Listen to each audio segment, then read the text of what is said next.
Dave, John, Shane, Chad,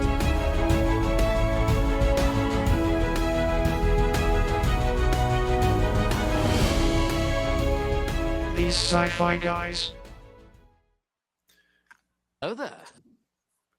Yeah, exactly. Hello there. Hey, it's these and those sci-fi guys meeting up again together. What are we going to be doing? We are going to fix the franchise. And we call that Star Wars Prequel Edition because the prequels sucked. So, I'm sorry, at least that's my opinion. I don't know if that's everybody else in the room here. They could stand for some improvement. Yeah, always improvement. Language. So, anyway, hey, everyone go around the room and introduce yourselves. I'm Dave. I'm Shane. I guess it's me. I'm John. I'm the only BT. Chad here.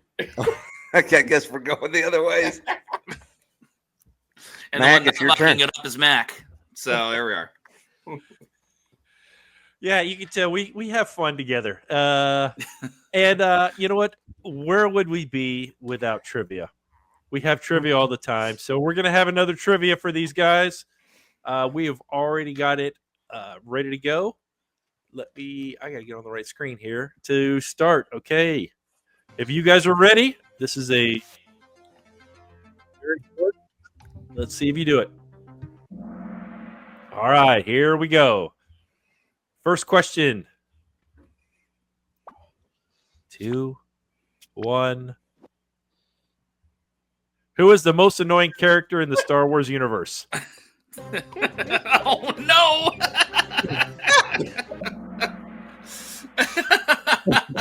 And they all got it right. Jar Jar. If those of you out there that are in audio, 3 of the answers were Jar Jar. 1 was Kylo Ren.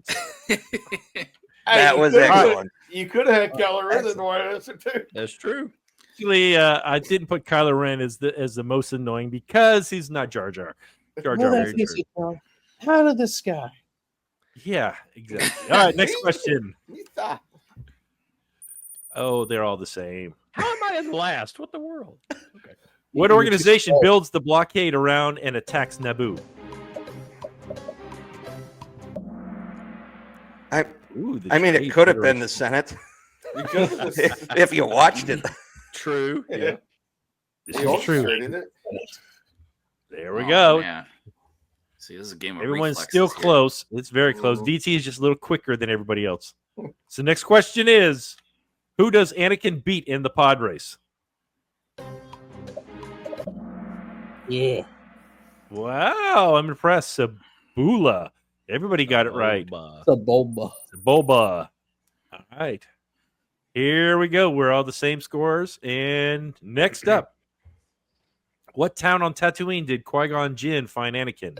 Oh goodness. Oh man, I messed that one up. I think I did too. I'm not confident. Yeah, I It was totally. Mos Oh, Espa. man. Oh, I got it Oh, right. man. Holy crap! Mos Eisley. Mos Eisley is where they found Han Solo and then they took off from. It's where everything else happens on Tatooine. Yeah. Ooh. So now we have a Mac, big new jump. second place is Mac. DT, Mac, Chad, John, then Shane. I was All just right. a little slow on that one. Just remember, all these questions are about the prequels. Just try to keep it easy. Here we go. Next question.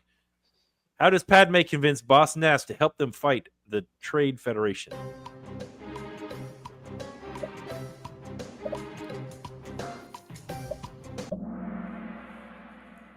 Yeah, she begs him. Remember, she got that. She wasn't even Padme there at that point. No. Or No. she wasn't the queen. Another dumb plot point. So let's see here. Did DT miss it? No, he got it right, of course. So Shane moved up to third place. All right, let's see. Here we go. I told you keep him sit. What is the rule of 2?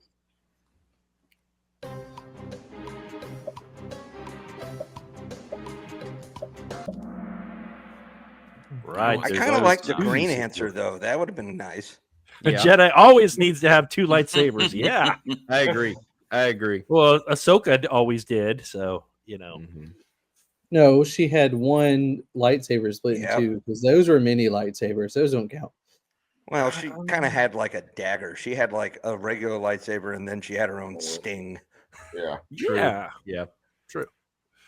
All right, here we go. Next question.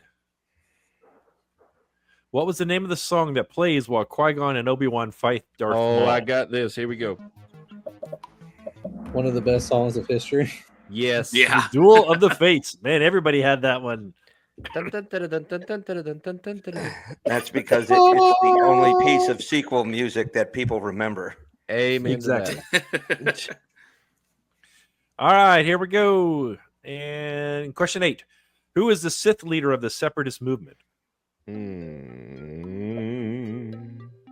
Oh gosh. Oh, really? Oh, man. Who It got Mace was Windu? Count Dooku was the What? correct answer. He was the Who got that? Separatist movement. Darth Sidious was the guy that did everything behind the scenes. He's pulling his teeth. I call shenanigans. DT. Whoa. Holy cow. I thought if anyone was going to miss that one, that would be him. But I was wrong. No, I What was are you talking wrong. about? And this I was is why wrong. you fail. Exactly. Who had the purple lightsaber? Samuel Jackson. Oh, crud. I believe it's the I'm one frozen. that said It's- DMF on it. And it's the guy that Boba Fett challenged. That's why you put the patch on earlier. Master Windu, which lightsaber is yours? It's the one that says. Oh, Blank. you know he didn't get the lightsaber till the second movie anyway. Yeah, you're right. He didn't. True. All right, Oh, that's right. halfway there. Who was supposed to be Anakin's master?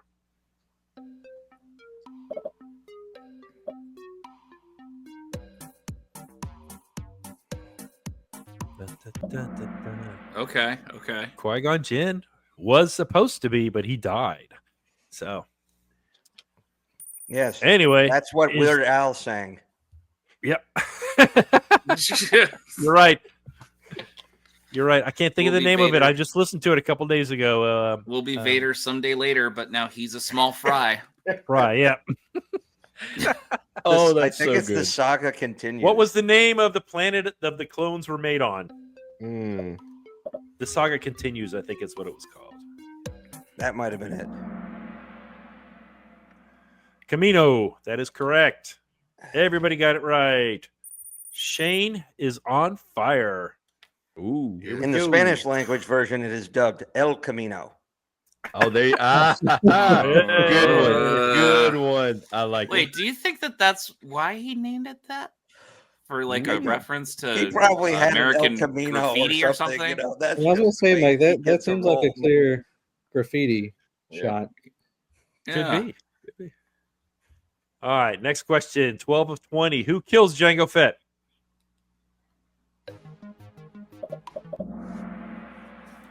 Really? Mace Windu Oh, does. gosh. Who did How did I miss that? How did I miss I that? was hoping somebody was going to hit Padme. Oh, man. Yeah. All right. Question 13. Who supposedly placed the order for the clone army? I this confused me so much when I saw this movie. For the first Yes. That's why you got to watch the Clone Wars, boss. time. That didn't exist when the movie came out. Yeah. I This know. is true. Fair This point. is true. All right. So DT is firmly in the lead. Mac is doing pretty decent. So we'll see. What plans are Count Dooku and the Trade Federation revealed to be working on?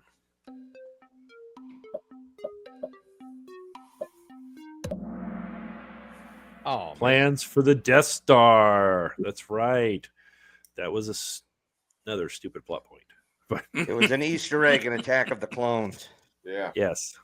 Yes, it was. Yeah. All right. DT has 14 correct answers, and we are on question 15. So we'll see if he can keep it up. Who kidnapped Anakin's mother in Attacking the Clones? I like the parentheses. Yeah. Sand people. All right. Who witnessed Padme's and Anakin's wedding?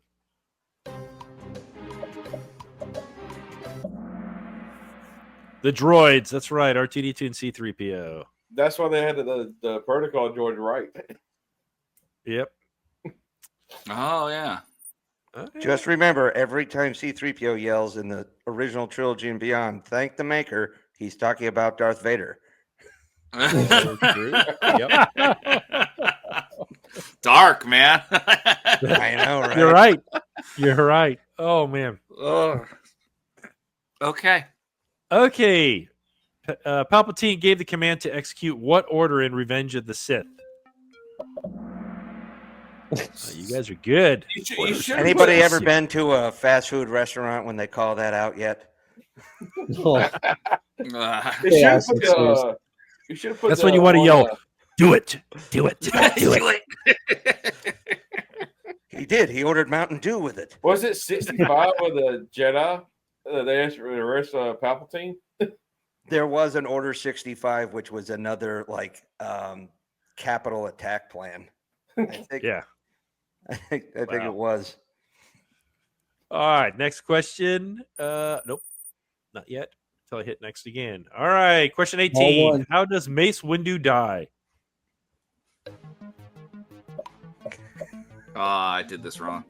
Oh man, I hit the wrong thing. I hit the wrong one too. Oh, I did it right. Windu Man. out the window. Out the window. One of the thing is like To the window. To the wall. Oh. Oh wow. All right. So here we go. I think this is the 18. This is number 19. Not last. On which planet do Anakin and Obi-Wan duel? Oh, great. the lava one. Oh man, I hit the wrong one again. Dang, gummit. Mustafar. Man. Mustafar. Hmm. All right. It Oh, must man. have been fire. It's had all that lava. Yep. All right. Final question. Let's see if DT I bet can it get smells it. like sulfur. I bet it does. Yep. Here we go. What does Palpatine say happened to Padme as Anakin is becoming Darth Vader? She's divorcing Anakin and taking half the droids. She's marrying Obi-Wan. That would be a good story, maybe. That would have been That a was what better I was going to plot bring twist. up, actually. I was going to bring that up. We'll talk about it. Me too. We'll talk about Chad was in third. Woo! Mac was in second. And, of course, DT. I'm Yeah. sure it's going to pop up here in a second. Yeah. Those It was the Sci-Fi mighty bridesmaid, moose never with the the bride. monocle. Yeah. DT did not miss a single one. Holy cow. That's impressive. Impressive. Oh, hold on. Let me shut that off. Leave. I don't Too wanna hear the nerd music or anymore. not too nerd? That could be the question. Well, that's It's what always brings too us here. nerd. That's what brings us here. We together today. our guys were these Valid. guys were thinking recently. We were like, hey, because one of our segments we do is we try to fix or improve a movie, and I want to say it was Chad. Chad brought up, and he's like, we need to fix the prequels. And then John was like, that would be a fun thing to do if we had those sci-fi guys with us. I forget who said it. I think it was vice versa, the two of them, but one of the two of them brought it up, and we were like, you know what? That's a good idea. So that's what we're here to do. We are here to take the prequels from this. I don't like sand. It's coarse and rough and irritating, and it gets everywhere. All right. Okay, we're going to take it True. from that to this. Don't know the power of the dark side. Okay, Hey, so look, Dave, you've been in the desert. You know he's right. It Oh, just oh, sounds he's so right. douchey. It just sounds Oh. so douchey. when he yes, exactly. That's why I had to have the clip. I was like, oh my gosh, I mean, and I binged all three of them in the last 2 weeks, and I was just like, I was fast forwarding through a lot of the parts, and I was telling the guys offline. You know what's funny is I recently bought a Wii U just because I was like, my son's former roommate, kind of like I'm thinking of Spaceballs. Dark Helmet, exactly. No, but his roommate just moved out and left a video game system. He didn't want it anymore. So I was like, well, I plugged it up and it worked for like a day and then it died. And I was like, well, he's got a bunch of games here. So I'm like, let's just find a Wii U. So I found a Wii U online. I bought it and it was like $30. So it was cheap. And so I was like, hey, I wonder if my old Wii games that I have still work on it. And I plugged it all the stuff into it. And I was like, so I started playing Lego Star Wars. And it's better than the prequels because there was no talking. There's no talking. There's no talking. So what we're going to do is we're going to go through each episode and see if we can, as a group, come up with a better idea and figure out what's a better way to actually fix these movies so they are more enjoyable than they are now. Because I know some people love them. And especially, I think it was it John? Was it you that you just said offline that you were like, I didn't think they were that bad until I watched them recently. Yes. Really, John? Listen, well, they were literally the first Star Wars I watched. Like they were coming out as I was a kid. So like, yeah, of course, Oh my God, because they got me into the genre. But watching from this perspective, holistically different. Yeah. It's just as a kid, like lightsabers, yeah. Motion to kick John out. I second it. He's a millennial, okay? Come on, stop. Look at, and he leaves. Oh. He's like, no. No. Yeah, I was not going to take that whole of him doing that. Oh, no. I was like, no, that's fine. It's okay. Mac used to have that drop. Still He do. used to hit it like 3 or 4 times an episode. Yeah. Isn't that special? Also relevant. I need to get that. It's a However, trap. nah, there you go. Yeah. So, okay. It's Admiral Akbar cereal. Okay, what was that? That was Robot Chicken, wasn't it? Yeah. Your tongues can't repel flavor of this magnitude. I don't know. The past 5 minutes, I've getting dumber. Yeah. Oh no, I've got that one in here. Here you go. Everyone in this room is now dumber. Yep. It happens Okay. when I zoom with DT. It happens. Yeah. Hey, Chad, what would you change in episode 1? Let's start with you. All right, let's take out Jar Jar. The whole series. Yes. Get rid of him. He don't need to be there. No, hold on. I got to figure a better way to do that. What is that one? Nope, I don't want that one. I want you to be here. Here you go. There you go. There we Yeah. go. Yeah. All right. Get rid of Jar Jar. Although you can't see Shane's face because of the StreamYard logo. That's okay. That's probably improving the show. That's probably improving it. Nah. So It's You just 'cause have I don't pay very for mallard-like StreamYard. qualities. Yeah. That's right. That's right. Okay, you said get rid of Jar Jar. What else? so really more focus on Obi-Wan. Don't focus on Anakin on the first movie. Show him still getting there, but really focus on Obi-Wan being before he really came the Padawan with Qui-Gon Jinn, as he's waiting to get picked. Because I don't know if you met the backstory that he was about to age out before he got picked by Qui-Gon. So focus on just start right there to kind of get the backstory between Qui-Gon and Obi-Wan as the joining Padawans. Then you still show, because other than it also, still show them going through battles, going into Naboo, but not stopping at the trade. They're going straight into Naboo. It's just all of a sudden they coming into the attack of Naboo, and they first, then do that. That way, kind of he's not just I'm coming to the peace talk, been sent by the Senate. They go straight into Naboo. then they still leave Naboo, which is rescuing the Queen, and go to Tatooine.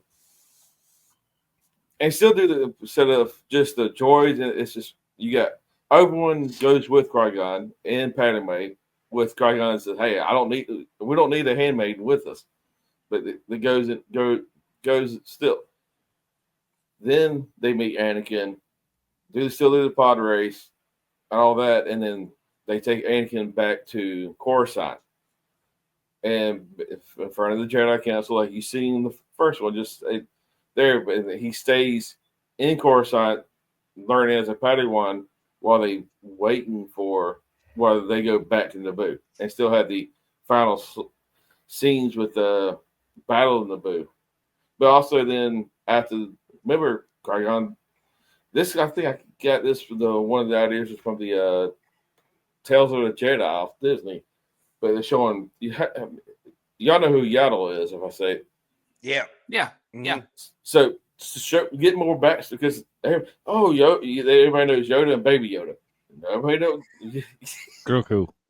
I'm just using, but Do or do not. Nice. There is no try. But show Yaddle more interactions, and then where they show Count Dooku, or what was his Jedi name? But Count Dooku, Lord Tyrannus. Well, that was his Darth Tyrannus was his Sith name, right? But Dooku talking to Obi-Wan after Qui-Gon dies, like, hey, just like he's very upset with the council, very upset with the Senate, showing his fall to the dark side. Yaddle follows him, and that's where Yaddle actually confronts Sidious, not knowing he's Palpatine. Okay, so you kind of incorporate that episode of Tales of the Jedi where Dooku falls. I like it because it introduces Dooku earlier than episode 2. Yeah. Which gives you, I think, a little bit more. It kind of ties the thread a little bit better. Yeah, I can agree with that. I didn't know who Dooku was. He just kind of came out of nowhere. And And another thing, he still kills Maul, but not kills, but slices him in half. That right there, where ties into it feeds into 2 and 3 with me. It's just a flesh wound. Yeah. I've got that drop here somewhere. So, all right. I mean, that's really what they turned him into. Yeah. Yeah. They did. Yeah. Let me see. All right. We'll call it a drop. There we go. All right. Mac, your turn. Go. Okay. So I really want to. Those of you, wait a minute. Those of you out there that are new on here, Mac is a professional writer, so we expect big things. Wow. Okay. All right. So I want to do a quick exercise for you guys. Without saying their name or what they look like or what they're wearing, can you describe to me Han Solo? Dave. He is a nerf herder, swaggler. Scruffy. He's a smuggler. Thank you. I can't think of what it's called. Smuggler. Okay. DT, anything else about Han Solo? He is a cocky, swashbuckling space pirate. Okay, cool. John, tell me describe to me Leia. Princess that is very regal. Okay, that could work. Adventurous princess. Let's go with that. Yeah. Okay.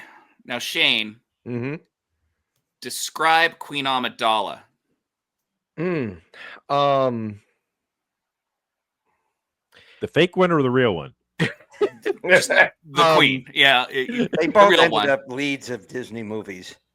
I think in some ways there is a sense of strength, but it's kind of I don't know. It's not like Leia. Like Leia, for example, you can tell that she commands a lot of respect, and she has that strength presence. I don't know that Amidala has that. In portions she does, but not consistently. Later in the movie she did, but not in episode 2. Yeah. Right. Yeah. You can Chad, kind can of you see how describe- Leia was her daughter after you watched episode 2. Right. Yeah. Chad, can you describe Qui-Gon for me? Very. I said not. He played by the rule. He's pushed the rule. He was a real break, almost always trying to cross the line. Remember, he took on. He always pushed the line. Like he challenged the Jedi Order. He didn't want. But is this going to identify Qui-Gon though? A little bit, because you got that. Because he didn't. Because he trained.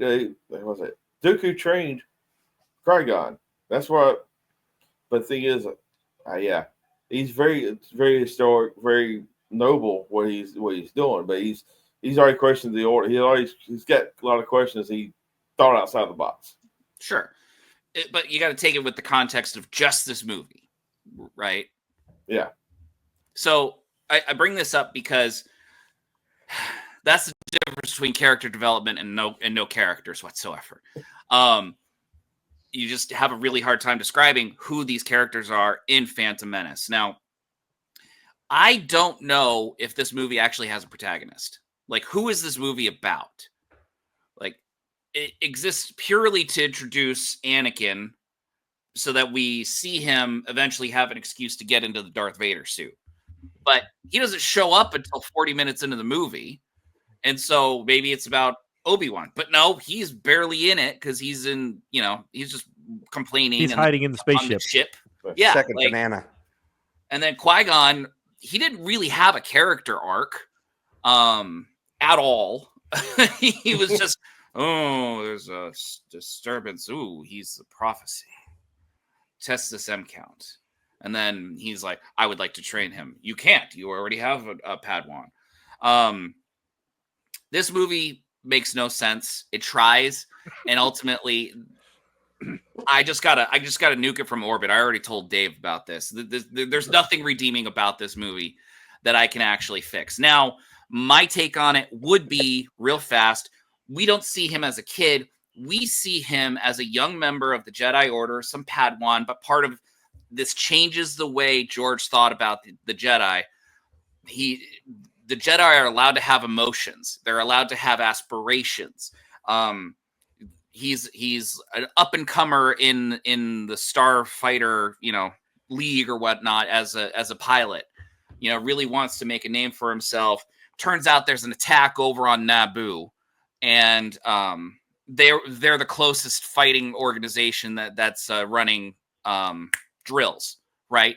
So they go over and they try to handle. It doesn't need to be the Trade Federation. It could be. I mean, it just, we don't know their motivation for attacking Naboo. It doesn't even matter, really. They're just doing it.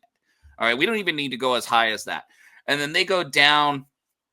They're like, we need to save the queen. So their mission from that point on is to save the queen. They grab her, they get out, and then it's as they're leaving, ship gets shot. Obi-Wan's flying off. Anakin has the queen there. They crash. She knows the layout of the land, which gives her a little bit of agency to be able to, kind of kick butt and whatnot. He's got the power and the ability. And so it's basically a cat and mouse game with the droid army, or it could be clones. So, so are you basically skipping almost to where we would start at Attack of the Clones?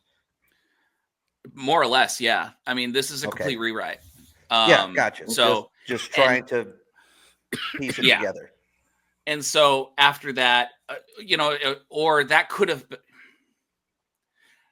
something like that. Or it could be like his character arc is that he hasn't been able to do this one maneuver. That's how they got shot down. He's mad. He put her in danger. This is something that he has to deal with. He's got anger issues. And so lo and behold, Obi-Wan comes back as things are as the darkness reigns in. They get out of there, and then the final act would be them with reinforcements from the Republic taking on the last of the blockade, and that's the deal. So they had a good bonding moment on the planet, more age appropriate, by the way, between the two characters.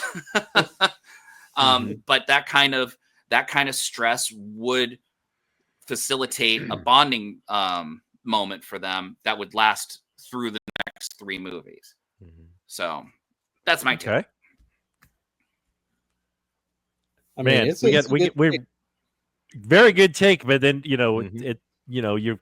I'm not sure how we're going to fix this. I mean, Chad's saying some things that are totally different. The answer is no, Dave. You just don't. We're probably not going to be able to, but we're just going to bring up all of our points. I think this is good. This is great. I think you're just going to have everybody give them their fix for each movie based on. I just want to point out a couple things of why this is so irredeemably unfixable. Palpatine wants to create a crisis on Naboo, then get elected by having a naive queen vote no confidence on the current chancellor and get Palpatine in. So when the Jedi show up to monitor the trade dispute, what does Palpatine do? He says, "Kill the Jedi." Like, whoa, that escalated. Why do that? The thing that he could have done was say, "All right, he goes to the droid and says, tell the Jedi that I'm going to invade this planet, and you're going to tell them that because of the ineptitude of the Chancellor in this trade dispute, we need to take things in our own hands." And at that point, and the Jedi have to leave, and then they go back. But no, there was no reason for them for him to order them to be killed. He didn't do anything wrong. There was nothing weird going on. It was just a trade, negotiation. That's it. Yeah. And then they end up on the opposite side of the planet. Why end up on the opposite side of the planet with the droids? Anyway, sorry. 2 examples of why this is irredeemable. All right, Shane, you're up. All right, so I've got to follow Mac. This is scary. Okay. Lord. It's really not. Don't worry about it. I mean, if you don't want to, if you want to take a couple seconds, I'll follow him. All right. I'm good. I'm supportive. Good. I'm supportive. Don't worry. I like everyone's take. I will disagree with one thing Mac said. There is one point that is redeemable, and that's the music. That is the only thing that is redeemable about these movies. I think it's the music. Agreed. John Williams, the best. Period. Hands down. Just we'll say that. Well, we will subscribe to that any day of the week. But that is the only thing. That's the only thing that's redeemable. I would have liked to have seen all of these movies take a darker tone. I would have liked to have seen the main focus, which it kind of is at some point, but specifically in episode 1, I would have liked to have seen some of the planting of the seeds of who Anakin is.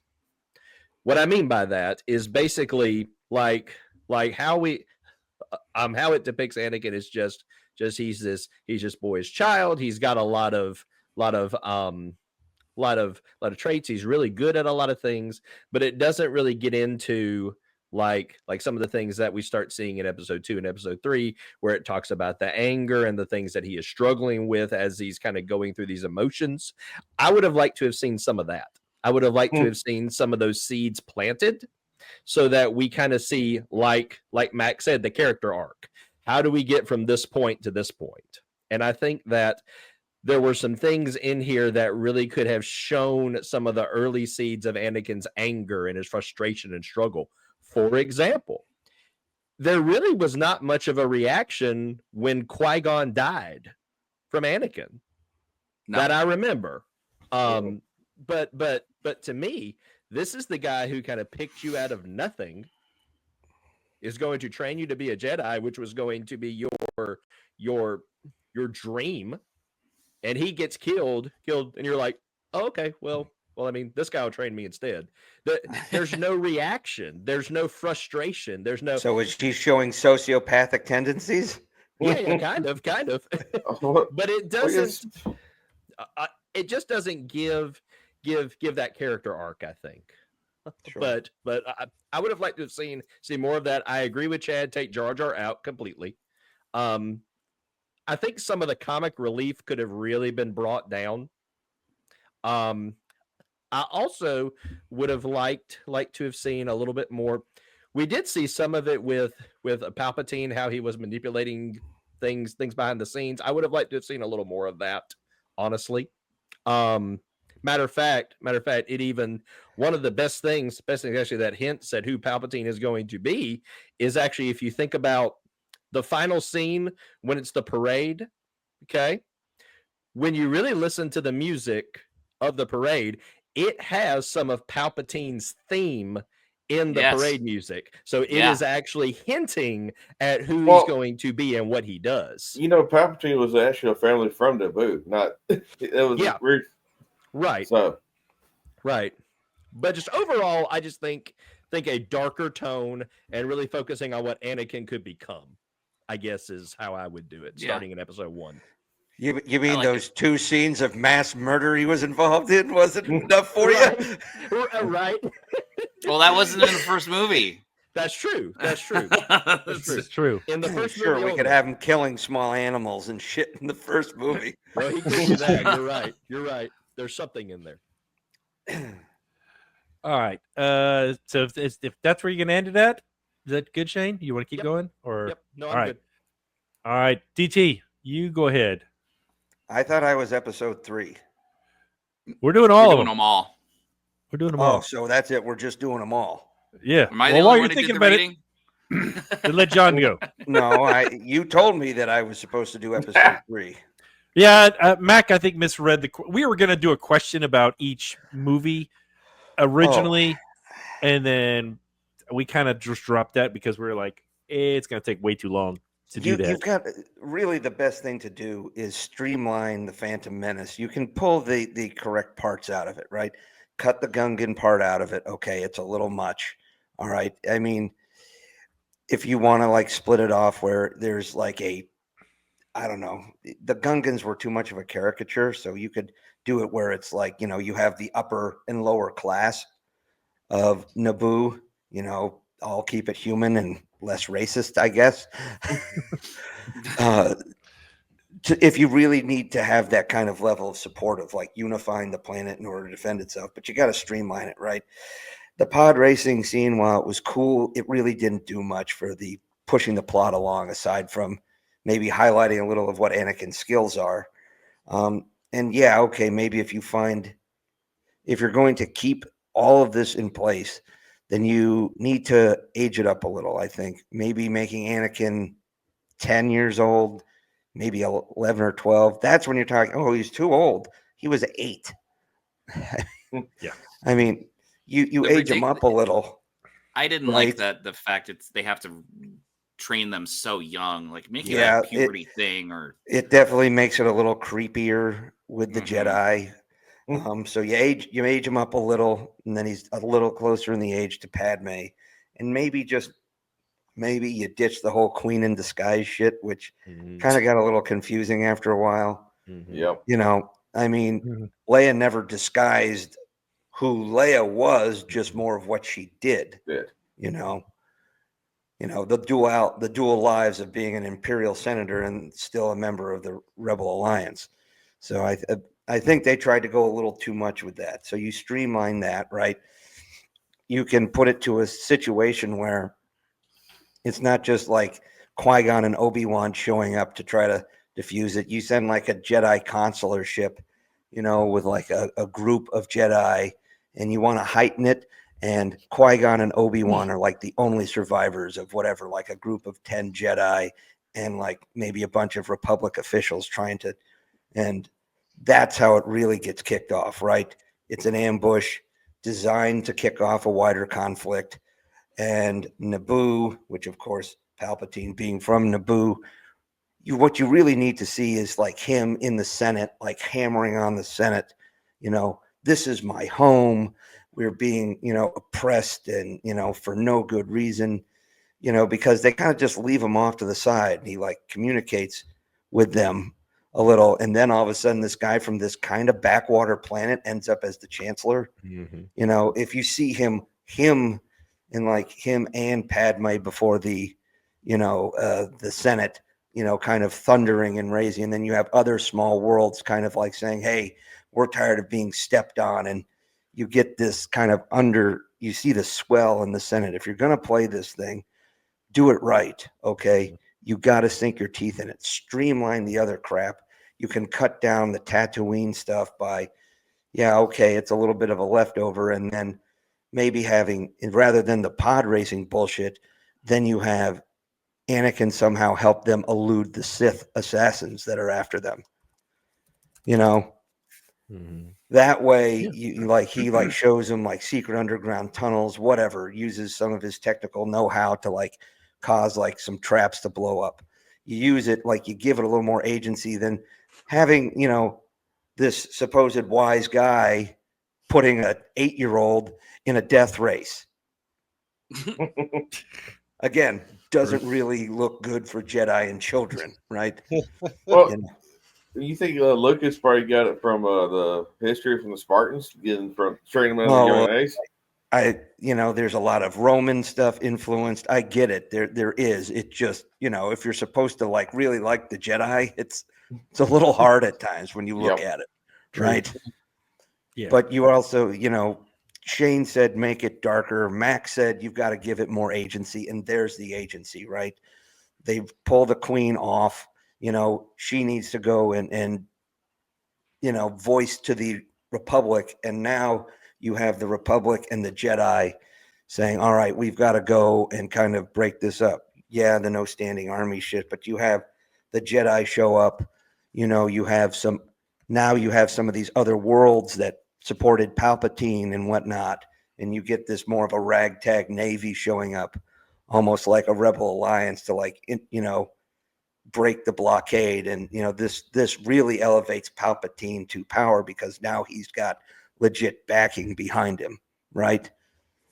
And yes, one of the people who goes to help with the rescue is young, is younger, but Count Dooku, Master Jedi, is one of the leaders. And when Qui-Gon does die, that kind of kills it for Qui-Gon.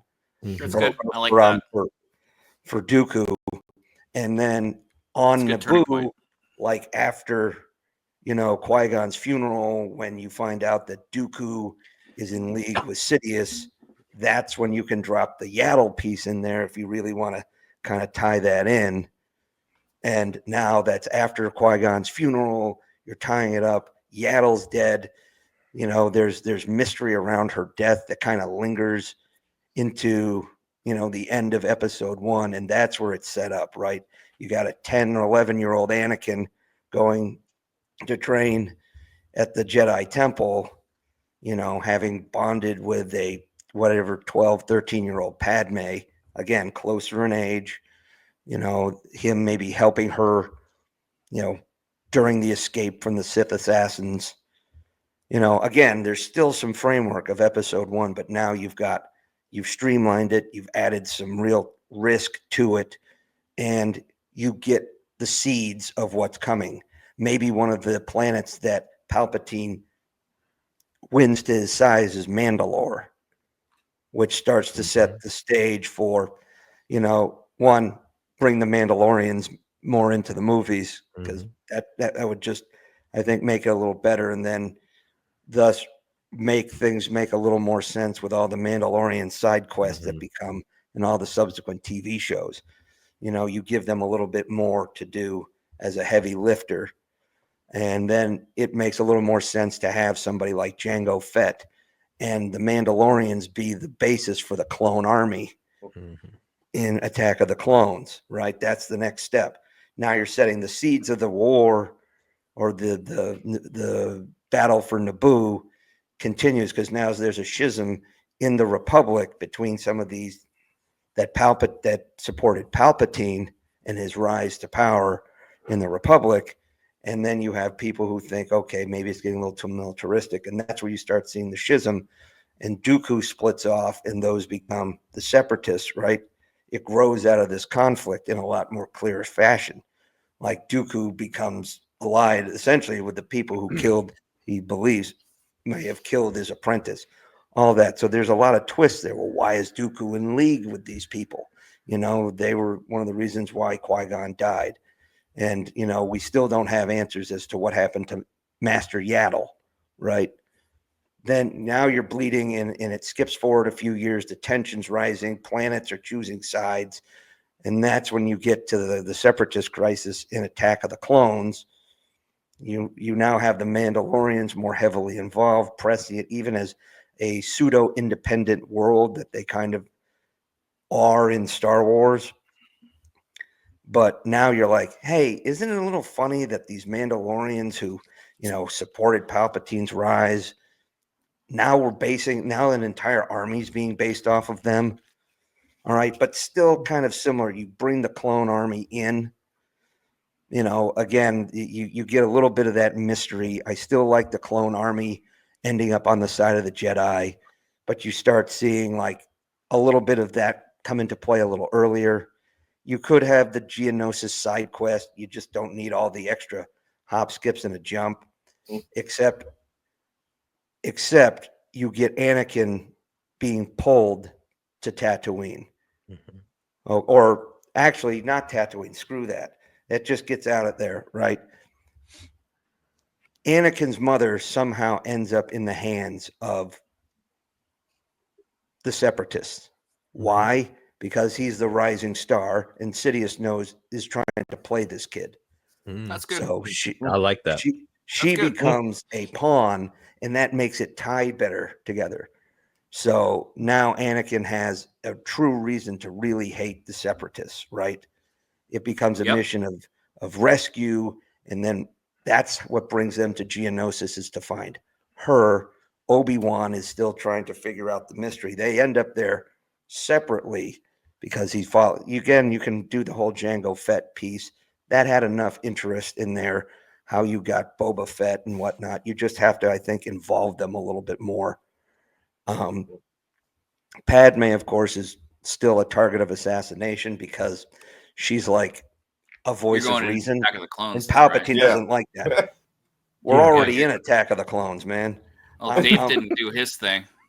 Neither's John. So, but my point is, now you have a link. Yeah, right. That makes sense. Yeah. So now episode 1 and 2 make a lot more sense connectively, and I can jump into how I connect 2 and 3 later. It's somebody else's turn. All right, John, go ahead. Does that make sense? Yes. Oh yeah. Yeah. It's phenomenal. He's connecting dots there that I couldn't connect on my own, so I'm here for it. I agree with beer, a lot man. of that. I'm just drinking. That's really what it is. You gotta remember, this guy liked the movie first. Well, they did not know that. That was something we had offline. So. Right. I do agree with several points, especially Anakin definitely needs to be older. Jar Jar definitely needs to be out altogether, unless we do the weird dark twist that fans love to joke about. Oh, that Jar Jar is a Sith. Yeah. If we want to do that, sure. Let's make him full send even from the start. But otherwise, just get him out of here. I think overall, outside of some of the points you guys said, because I mean we've hit a lot of similar points, is realistically I want to see more of a realistic Jedi Order, I think. And either go they are less prideful and less arrogant, and they understand that they can fail a lot more. I would love to see that. Or just lean full into the fact that like arrogance is just who they are, and realistically it is their downfall, which they play into some, but like realistically it's kind of an underlying theme of like, oh yeah, it's just kind of there, and they kind of bring it up at sometimes. But man, I think just hammer that point home. And also you kind of have to change some of what the Jedi are, but just I get tired of seeing 1 or 2 go on all these missions to everywhere, and again that kind of plays into the arrogance of like, well, we only need to send 1 or 2 to every one of these missions. But man, why are they not sending, the masters out sometimes? Why are they not sending out the council out sometimes? Like, yeah, they earn their spot on the council, but if something is drastic enough, why are they just sitting on their tails back here and just sending out the lowlifes, and even just like, oh, we have this kid now, let's go do this. But like overall, like you have this high and mighty council that just keeps having these conversations that we don't really see in the front end, and like they just keep sending people out. I would love to see them go out more and just effectively as larger groups, I think, do that. And so again, you either play into that arrogance a little bit by showing some of that going on behind the scenes, or you downplay that arrogance, make them a little more human, and really just like, no, we do need to send more on missions. We do need to effectively handle more business. Otherwise, what are we really here for to begin with? Outside of that, again, Anakin older, get Jar Jar down, pod race shorter. I agree with a lot of that. But I definitely think we need to see more of the Jedi operation, because we focus a lot on these outer elements and we get bits and pieces that we're supposed to put together, and that's fine. The problem is we have like 1,000-piece puzzle and we're given like 5 pieces, and it's like we could use a little bit more there. Yep.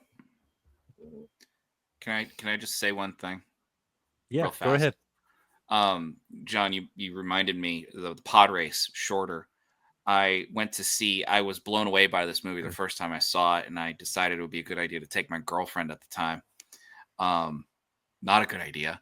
And during that pod race, do you guys remember the Indiglo watches that glowed green? Yep. When you hit? Yeah. Yep. I saw that thing flicker more times during that pod race than throughout the rest of the entire movie. I'm like, which gave me anxiety at that point, because I'm like, oh, she's not enjoying this. Is this bad? This is a bad movie. This is enjoyable. Yeah, no, I had an earful about it later. Anyway. You guys all brought up so many points that I had already. I was telling the guys, I'm like, I had a whole big long list of stuff on my phone, and I was like, you guys are like, check. Okay, no Jar Jar. Check. Okay, no this, no, one of the we watched the movie E.T. a couple weeks ago, and one of the things we do this thing we do behind the scenes where we find out stuff about what happened at the movie, whether it's box office numbers, whether it's just thoughts of what the directors think or what. Well, anyway, Steven Spielberg said, hey, they were thinking about doing an E.T. too. Mm-hmm. And Spielberg said, you know what?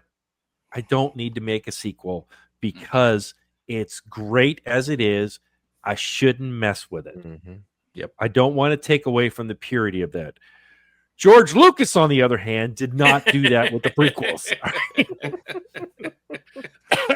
All right. Yeah. Some of my stuff on this is, one, Qui-Gon is not even in this movie. All right. Yeah. The Jedi are not nearly as plentiful as they are in the Clone Wars and in any of these movies. There's very few of them. I'm thinking probably 100 max total. You to make it much more harder, and that's why they're more desperate to recruit people that have Force sensitivity.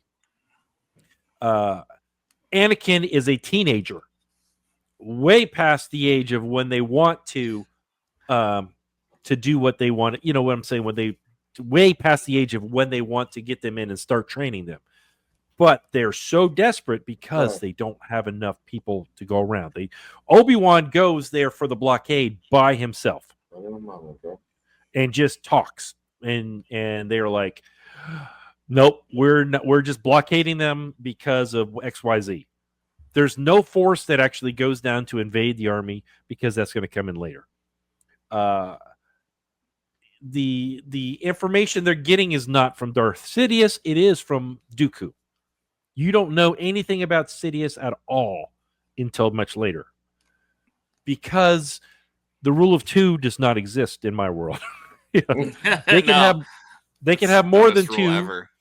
They can have more than 2 Sith. I mean, it doesn't make sense if you have hundreds and thousands of Jedi and only 2 Sith. That doesn't make sense. They get around it by having what do they call them? But Inquisitors. Exactly. Which adepts and fallen Jedi and all these things they've slapped together throughout the years. That's all cop out. They did that so they could. Yeah. So, okay. Okay. What did I say here? I said, okay. They do send the Queen. Padme is not the Queen. She's the Queen's assistant. Period. Okay. Because if you've been queen, are you ever going to step down and become a senator? Fair. No, that doesn't make sense. So she's never the queen. She is the queen's assistant, but well, let's use modern times right now. Okay. Elon Musk right now is Donald Trump's assistant right now.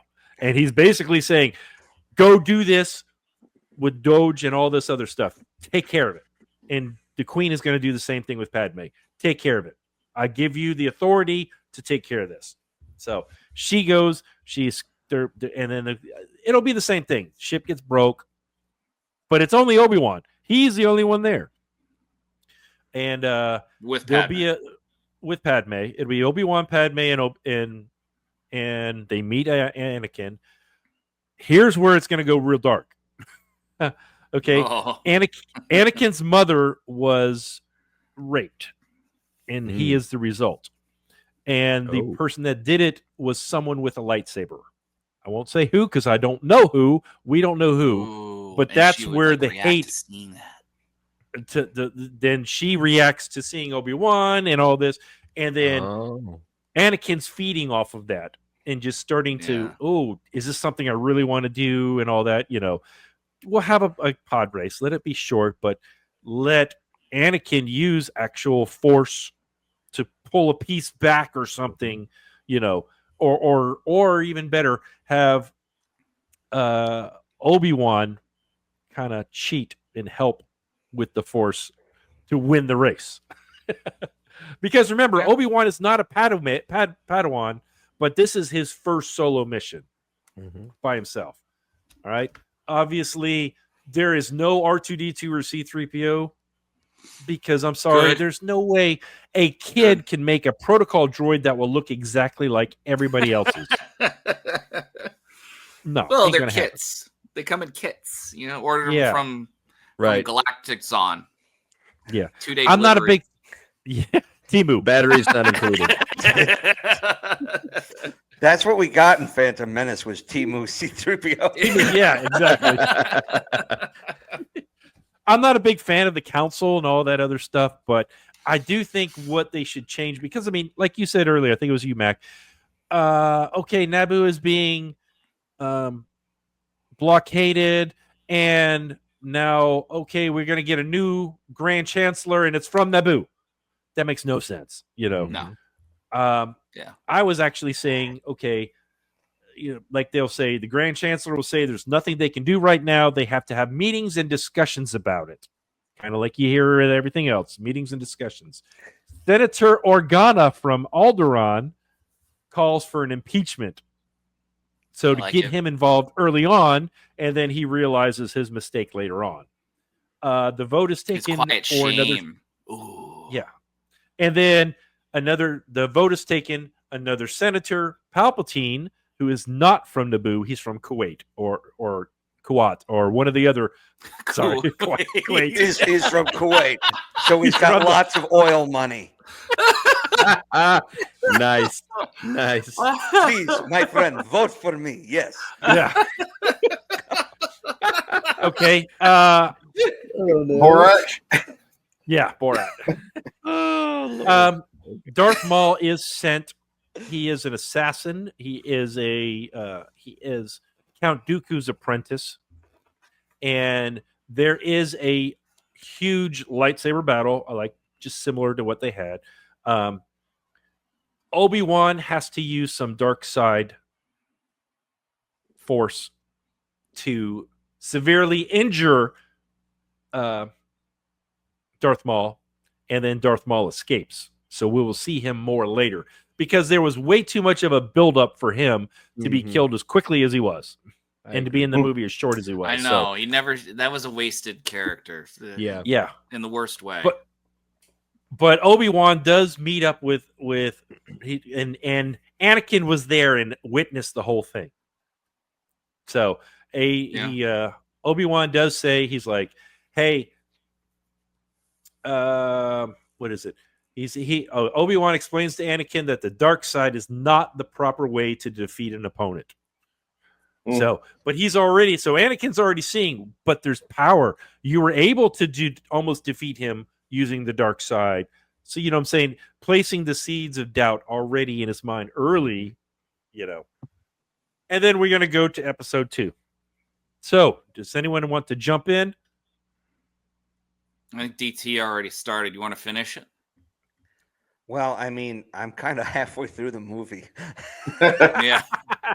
I I just have to bleed 2 right into 3 in order for me to finish my thought. So I mean, well, then you want to wait then? I got it. Okay, Chad. We'll let Chad go up here and we'll go from there. All right, so we're picking up like you want to show more in the clones. My overarching on 2 is show more interactions between Obi-Wan and Anakin, because you see in the third one say, Anakin, you're like my brother. Even Anakin says he's like my father. I want to show the interactions, the bonding they had, instead of just 1 or 2 missions and that's all you see. Do more missions with Obi-Wan. Do more missions with Anakin. Still show the clone operations, but there's something in there. Either show the they was doing like a peace, the Republic and the Trade Federation, or whoever you want to say, want to get together and kind of don't fight because it's trying to make peace. Show Count Dooku there with Obi-Wan. Oh, I might be leaving y'all in a minute, but yeah. So yeah, show with more in their interactions, but show more Obi-Wan because he's showing him struggling with the death of, like, I know you say get rid of Qui-Gon, but show him that he's struggling with the death of Qui-Gon. You saw in the first one that he was upset that he died. He shouldn't have died. He's showing the struggling. Do more training with Anakin. Cut out all the Naboo scenes. Cut the love scenes out. I'm sorry. That's what all it was. And then still showing Anakin trying to save his mother, either from the Tuscans or whatever, how you want to do it. Do this battle of Geonosis. About the same time, or a little bit after, Anakin in the cartoons, he picks up a Padawan. Oh. Uh-oh. I think his computer might have died. And that's the cliffhanger. That's where it ends. That's where it ends. What's going to happen then? Yeah. Shane, why don't you just take over then? Oh, Lord. Okay. So as far as the relationship between Anakin and Padme, I kind of like to take a little different approach. I think that you can still have some of the relationship. I think they took it too far in the movies, and I think one thing that has been said, it moved too quick. You went from they were during the first episode, they just met each other, they fell in love right away, and then boom, it went from there. I think there could have been a slower build as far as that goes, and I think that even in that, you could have actually sown some seeds of them having clashes in values as far as with the things that Anakin was struggling with and all those kinds of things. I would have liked to have seen a little bit more of either, as Chad said, a development between Anakin and Obi-Wan, them doing more missions together, them kind of growing their quote unquote brotherhood together, or you take it the other way and Obi-Wan is never quite sure that Anakin can be trusted. He kind of took, if you take it from the first movie, he took him on. He was never fully sure about him. He sees a lot of potential in him, but he also sees a lot of that anger and a lot of that fear and frustration building up in him. So the whole relationship is not very settled. Also, I think with the Tusken Raider, with that scene, the massacre scene, I think it was done well, and they did make a big deal of it. But I almost wonder if instead of Anakin kind of taking the approach of being kind of a whiny little brat, kind of. Let him have more of a justification. Like I did this. They deserved it. I don't feel bad about it. I'm not upset about it. They deserved it, so I killed them. Just period. You're kind of then foreshadowing what he's going to turn into. Yeah, I like that. That's good. It's dark, but good. It's dark. It's dark. Yeah. I just think it needs a darker tone. I think if you're talking about Darth Vader, that's what you're building to. I think you need to sow those seeds a little more. Yeah, for sure. I don't disagree with that necessarily, but I think you can show the fall of Anakin Skywalker without going too dark. But I'm not. Mm-hmm. I think it can be done pretty well. But the dark aspect of it, like you described, would be exceedingly effective. So, well, there's a fan theory why Padme seemed to be less and less independent, particularly as you roll into, Revenge of the Sith, that she's being influenced by the dark side. That's why she's falling for Anakin, is that there's he's either exerting some sort of, coercion on her, possibly reinforced by Palpatine as well, because it does kind of show it does show her being, at some certain points, being extremely driven, extremely bright, the voice of reason, extremely capable, and then she spends most of Revenge of the Sith barefoot and pregnant. Because she lost her usefulness in George Lucas's eyes, other than having to give birth. He didn't have anything for her to do. I mean, that's just bad writing. I mean, it's a good hand wave, but a good hand wave does not an excuse make. Yeah. So it does in Star Wars. They do that all. I know. You will fall in love with me. Well, actually, I'll just jump in here, I guess. For me, I think Padme and Anakin can become very close, but not romantically. Basically, they become like best friends, and she is the board that he is bouncing ideas off of. Obviously, Padme is not going to be Luke and Leia's mother. That's somebody else. I'll get into that later. Some of his dark side journey starts, he's like, hey, I'm doing all this for the Jedi, and I don't feel like I'm being lauded enough. I'm that they feel I need to do more or whatever. And I like Shane's thing about, it could be something with his mother, but he just like, yeah, I did that, and I'm good with it. Something along that same line. I mean, I think that'd be great. One thing I'm going to kind of go off the left side a little bit is, okay, Dooku is the one that ordered the clone army, and the clone army is going to be separatists, not the Republic.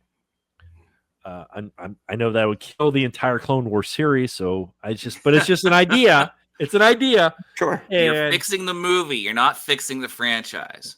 No. What is it? Fixing the franchise. I'm sorry, I didn't pay attention. Now who's not paying attention? But no. Well, the franchise is the movie. That's it. So. That's true.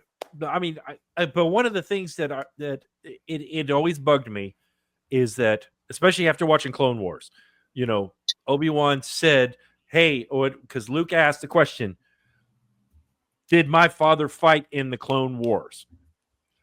Who was in the Clone Wars? Jedi, clones, Mandalorians.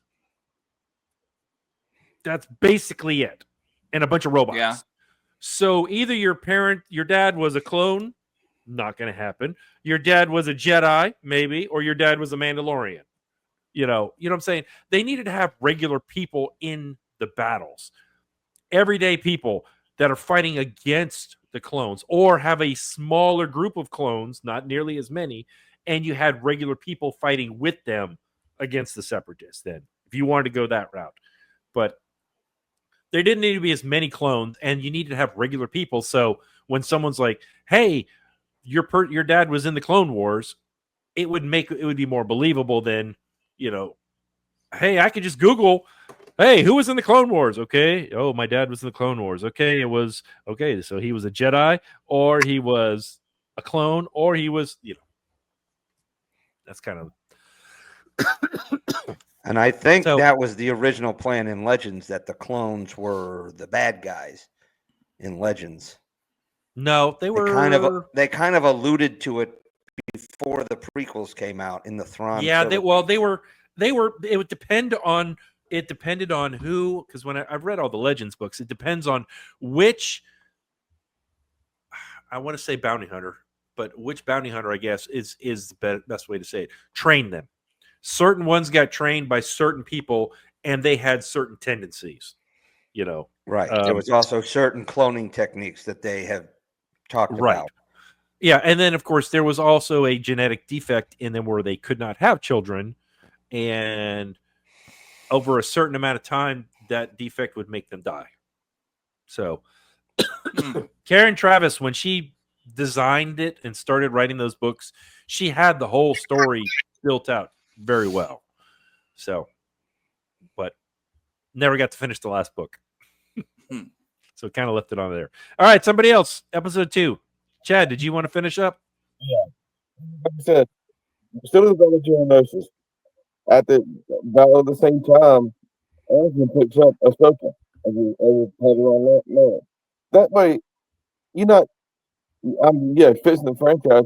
You brings in where Ahsoka came from that way.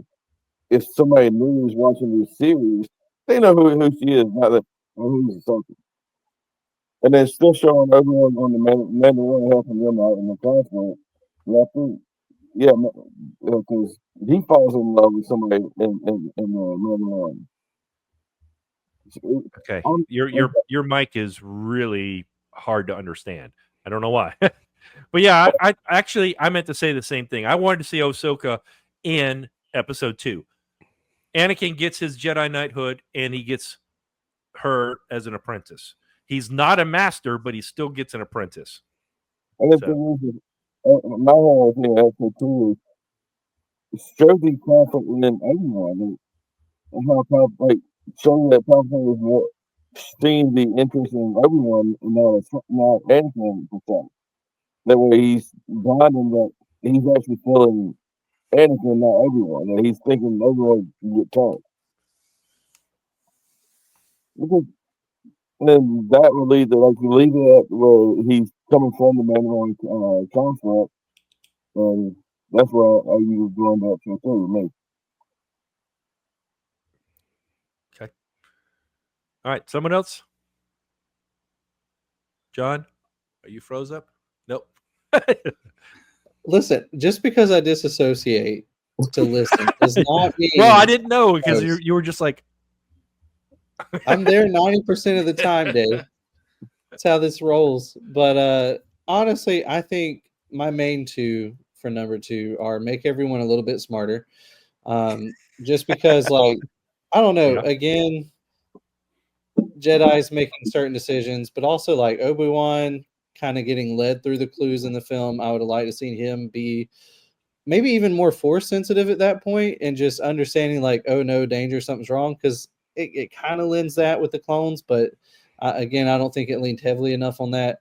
Overall, I don't think any of the prequels lent themselves well to force awareness. I think they were real lacking on that front, considering so much of the whole storyline relies on the force. I definitely don't think the prequels hit a lot of that heavy enough, or at least in a way that was meaningful.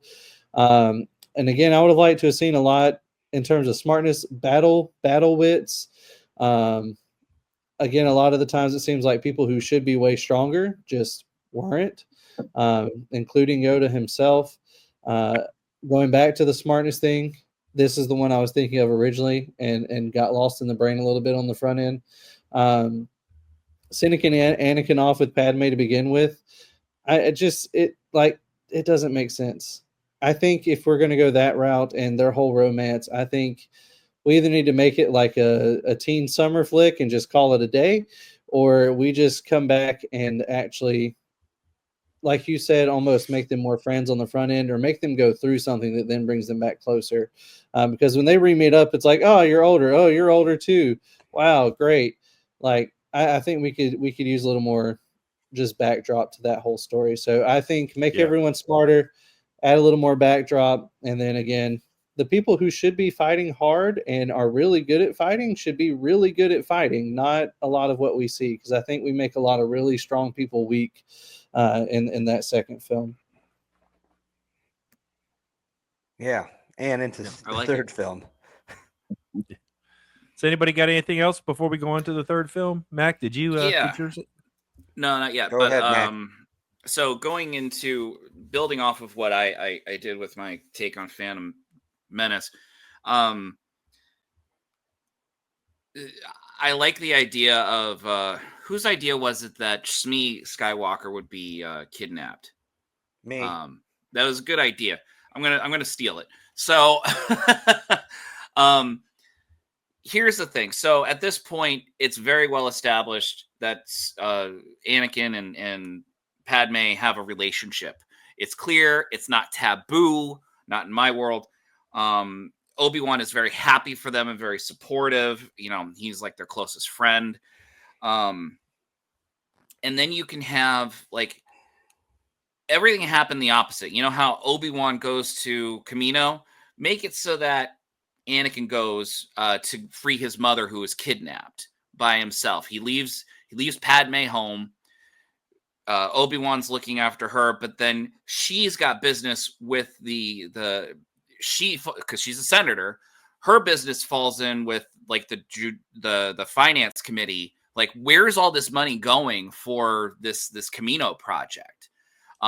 So they go, all that stuff. Like, she's there with Obi-Wan, who's protecting her, while Anakin is trying to free Shmi. He's got here's where the character arc comes in. He's got Ahsoka with him, who's young, like, you know, he's in his early 20s. She's like 17, 18 or something like that. I never liked the idea of a 14-year-old being on a battle line like that. No one does. So, things happen. It looks like, there's a battle that ensues with Anakin. They're ambushed. Ahsoka gets free. She hightails it out of there. It looks like Anakin got killed in some battle or whatnot. She saw his lightsaber fall, like, fallen lightsaber equivalent to a fallen hero. She runs back to Coruscant. But they're not, Obi-Wan's not there. They're over at the Kamino. They come back. And then Ahsoka says, Anakin's been killed. I didn't see him die, but he's dead. That destroys everyone. Padme is destroyed and whatnot, but then they end up on Geonosis because they have to follow the money path for where this money's being leaked. Because, duty first. And while this is happening, they're kind of sharing in their grief together. In the meantime, Anakin's alive. He doesn't have his lightsaber anymore. Because probably Ahsoka grabbed it in memoriam and left. So he doesn't have his lightsaber. He's got his Force abilities. He's on the run with his mother as he broke her out. She's deathly wounded. And at this point, we see him. They're surrounded on all sides by some force. I don't know. I haven't fleshed it all out, but in the end, Anakin's mother is killed. He just lays waste using the Force, like in that video game where who is it? Starkiller. Force Unleashed. Yeah, the Force Unleashed just evaporates all those stormtroopers. Just something very similar to that. I always thought that was a pretty badass scene. And and then he's able to finagle away. He's beat up. He's destroyed. And this is over the course of weeks that he's trying to get out of there. All the stuff on Geonosis happens. Obi-Wan and Padme are locked up. They start falling in love with each other through their grief of losing Anakin. And that bond creates a love triangle. And at that point, all the stuff that happens in Attack of the Clones can still happen. But Padme gets hurt. Obi-Wan says, I'm not leaving you. And then they share a tender kiss, like, out of desperation for each other, just to survive that moment. Sorry, didn't know I did that. And then I'm a romantic. Indeed. Yeah. I'm a romantic. I got to focus on the romance part. And then at the end, when everyone's being debriefed, Obi-Wan's in front of the Jedi Council, and Padme's there too, like kind of leaning on him as they're being debriefed without, they got patched up and stuff, but they're still weak and in pain. And Anakin walks in, all bedraggled and disheveled, and they all turn around. Anakin, Master Anakin, or not Master yet, but and then Padme looks at Anakin, is delighted, and then you see on her face, she's like, oh no. And then Obi-Wan also excited, but you see that pain in their face, like, what did we just do? We betrayed our friend, our brother, my brother. Like, and then he's like, she runs to him, and it kind of ends with Anakin saying, you're the only force in this galaxy that kept me going. I needed to come back to you. You were my reason to exist. And she's hugging. You see the worry in her face, and as the camera pulls back, you see the back of Anakin. You see her face facing the camera, and she's like worried. Camera pulls back, looks up, and kind of zooms in on Obi-Wan, who's standing there like, oh boy. And then bam, black. And then then that opens up for the third movie. But it sowed a seed of betrayal, and that is the angle which will plant the seed for Anakin, who's already super powerful, who's already tested with the dark side, to be even more tempted to the dark side because of betrayal. So, okie dokie. I like it. Yeah. Okay, episode 3 now. All right. Mind if I tackle Jump this in. one? Yeah. So I was kind of about halfway through episode 2 when you guys cut me off anyway. So I'm just going to... We're still in the first movie, man. Wrap it up and roll. Because I'm running out of time here myself, so I may have to jump before we finish, guys. Anyway, we're dealing with this kidnapping plot, right? Anakin's looking for his mother on Geonosis. Obi-Wan's coming in from Camino, having trailed the bounty hunters, finding that there's an issue, right? There's more going on here. Clearly, these clones are trained by Mandalorians who helped Palpatine rise to power, but there's concern there because we didn't ask for this army until we did, and he shows up, and some of Attack of the Clones kind of ends a little the same. Obi-Wan, Padme, Anakin, they all end up on Geonosis, where instead of they're captured and they witness Shmi's execution by Dooku and the Separatists, okay, as a way to try to break the spirit of the Jedi, to try to, if you guys come in, it's being broadcast out, And what that does is it triggers a massive Force Unleashed moment from Anakin that kind of like shatters all their bonds. And at that time, you have, a rescue party led by, Mace Windu. Still some of that going on there. And you have a kind of a knockdown, drag out brawl.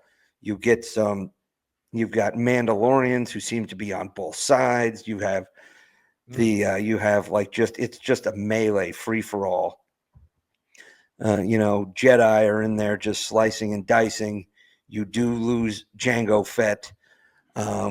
Again, I really like the drive of Boba Fett being, the vengeance factor that ties in there. I do like that they use later.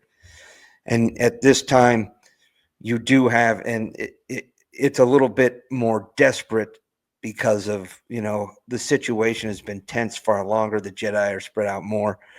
And, now they're bringing in randos like these barely trained, Padawans, and a young Ahsoka Tano who's a brand new Padawan to another Jedi gets kind of tied up into this, and her master's one of the ones killed. She kind of tags along with Anakin, Obi-Wan, and Padme, and she and Anakin kind of develop a working relationship, and it kind of becomes a tactical trio with the three of them that they start building together a little bit as they start maneuvering through this fight. And, eventually, there is a breaking point when some forces loyal to Palpatine manage to effect a breakthrough, and Anakin and company are trying to find Dooku. Anakin's filled with, vengeance and rage, and everybody else is trying to stop him from doing so. Meanwhile, you have somebody, we'll just say like Plo Koon is like out trying to decipher what to do with these clones that, hey, these are yours. You've got a group of Jedi who've arrived at Kamino trying to figure out what's going on. And that's when you get a few clones, from the original batch, some of the earliest clones who are ready, volunteering, when the situation's getting worse in the Geonosis area. And that's where you introduce some of the more familiar clones like Cody and Rex. And you give them just a little introduction, and you start showing a little bit of the independence that comes with them. And you'd get a small group of clones coming in that kind of helps push the battle in the right direction. Not the full, like, oh, Ex Deus Machina, drop it in there. Right. But you do get this strike force that comes in that proves that the clones are valuable with this motley crew of Palpatine loyalists. And you end up with Anakin taking on Dooku alone because he gets loose before everybody else. He comes in, he's successful at first because of the rage, but Dooku just outmaneuvers him. I'll let him lop an arm off. Sure, why not? But, you get Obi-Wan arriving, trying to stop it, but Anakin's kind of out of control, and it's only the arrival of Obi-Wan and, Mace Windu, Yoda, and a group, and then Dooku, who has some of his dark side stooges with him. It's a little bit of a brief melee before they cut bait and run. All right. And you do see kind of lurking in the background in this movie a little bit somebody who's always Obi-Wan at periodic times keeps looking over his shoulder because someone's there, and periodically they'll zoom in and it's Maul who's now trailing him. Okay. Again, not quite like, I think he maybe like loses both legs or something, a little less than cut in half. That just kind of, it seemed a little far-fetched, from the, but that's kind of how it ends, right? So Anakin is in mourning. His rage is kind of bubbling over. The only people who can really settle him down are a trio of Ahsoka, Padme, and Obi-Wan. And, having witnessed this, particularly this woman who, just was so up there and defiant, you have, being sacrificed, you kind of see like Padme just start to comfort Anakin. All right. You start to see more seeds there. It's a little less forced, she's comforting him. He turns to her. And that's when you go into the next movie, that's how their relationship grows. She's kind of there for him as he works through this. You don't have this, mass murder, but you do have this darkness that seems to be permeating through him, right? You clearly see he's a ticking time bomb, but in these moments, but then you also have a development of him working with this young Padawan Ahsoka, so that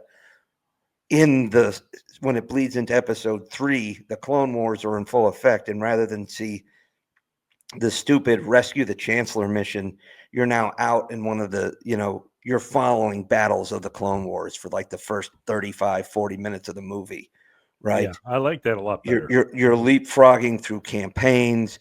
You're seeing Anakin kind of mentoring Ahsoka. Obi-Wan has kind of then moved into, he's been bumped up to the Jedi Council. But like you guys said, the Jedi Council is a little more out there, a little more involved. You're seeing interactions. You have interactions with the clones, particularly our fan favorites like Rex and Cody, who are working together, and you get to see how this progresses. Meanwhile, the Republic is fully split, and you have Palpatine and his loyalists are kind of propped up by the clone army and Mandalore. But, the war is still kind of in the balance, because in addition to the droid armies, there's all these other planets who are, anti-Palpatine. They felt his rise to power was in violation of the Republic Code, all that shit. Meanwhile, Palpatine is still controlling behind the scenes, but Dooku has decided to let Maul loose. Okay, and now he's lured Obi-Wan away. It's not Grievous. Grievous was a little, at times he was good, but if you supplant that and just instead of putting him in, you return Maul to the franchise, then it just makes it a better character, right? Maul's loose. Maul's wrecking. You can go ahead and drop him onto Mandalore, because you can even tie back Obi-Wan's Mandalore. So Obi-Wan takes the clones to Mandalore to try to find Maul and prevent it destabilizing one of the key elements that's holding up his side of the Republic, right? And that's a trap for Obi-Wan, but they expect Anakin and company to be with them because Sidious still wants Anakin.